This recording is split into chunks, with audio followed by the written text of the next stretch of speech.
Trilogy.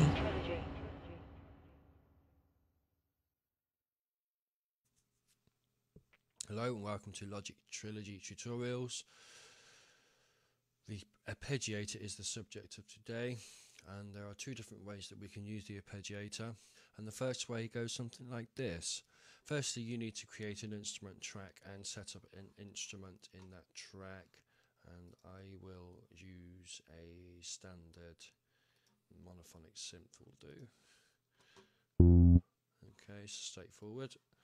I'll move that over there. So at the moment it will just play as normal. Okay, we need to go to the environment window, like so, and we need to insert a arpeggiator. So we go to new arpeggiator and it has come in. I will move this round to the bottom here to make life a bit easier, and we literally got to the little drag cable from the arpeggiator and insert it onto instrument 2. So now when we play,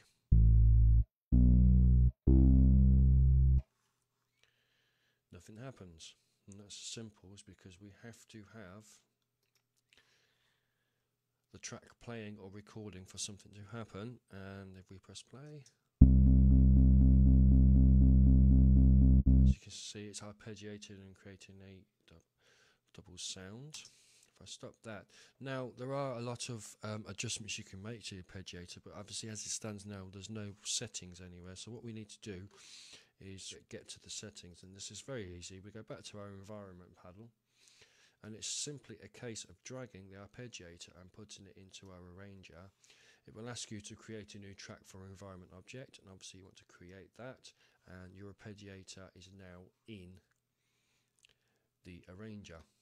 So if we click on the Arpeggiator tab, and you'll see down here that you have got some adjustments: the direction, velocity, the key limit, the resolution, the length, octaves, etc, etc. So now you can make that Arpeggiator sound very different. Still not play. You need to have it playing. So what we will do is we will change the resolution to 16ths and press play. See it speeded up. If I play a chord,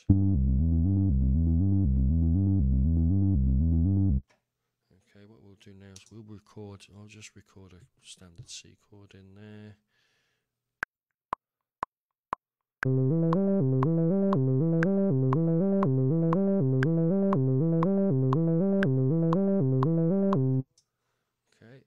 It's recorded it into the actual Arpeggiator track, and we can make some adjustments that we want. We can make the note shorter,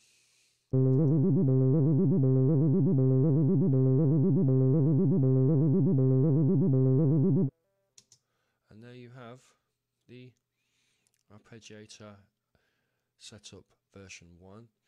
The second way we can do this is again, we start with a track with our synth on there, and we are going to go to our environment window,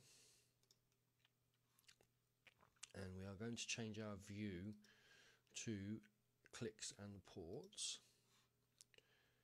Close that down, and what we're going to do is we're going to insert the arpeggiator in a different place in the chain so that the notes are recorded in your MIDI track, and then you can edit your MIDI notes. And we'll do this something like this. First of all, we create an arpeggiator like so, and I will move it over here just to make life a little bit easier so I can see what I'm doing. And also we're going to create a switch you will find in the faders tab right at the bottom in specials and cable switcher, and you can see that's inserted a cable switcher. Now we are going to move the cable that's already coming out of the keypad on this side and insert that into the cable switcher, and we are going to pull another cable from the cable switcher, go into the arpeggiator, and then from the arpeggiator another cable going to the sequencer input. But nothing actually happened at the moment.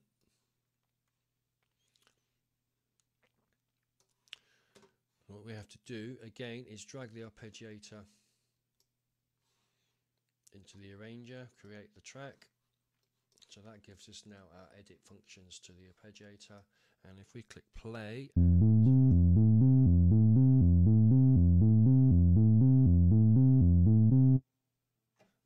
okay, and we can obviously change that if we want to. We can change the settings of the Arpeggiator. We'll just make the length of the notes a little bit quicker, and I will change the octaves up to 2, and that will sound something like this.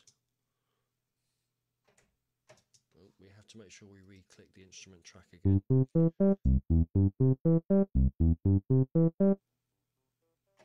Okay, and now I will just record a sequence into the tape.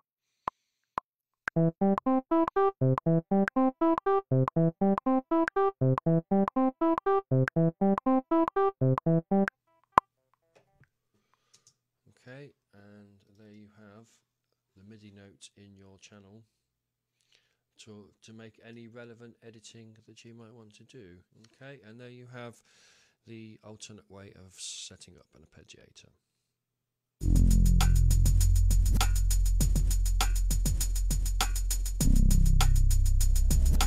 Magic Trilogy.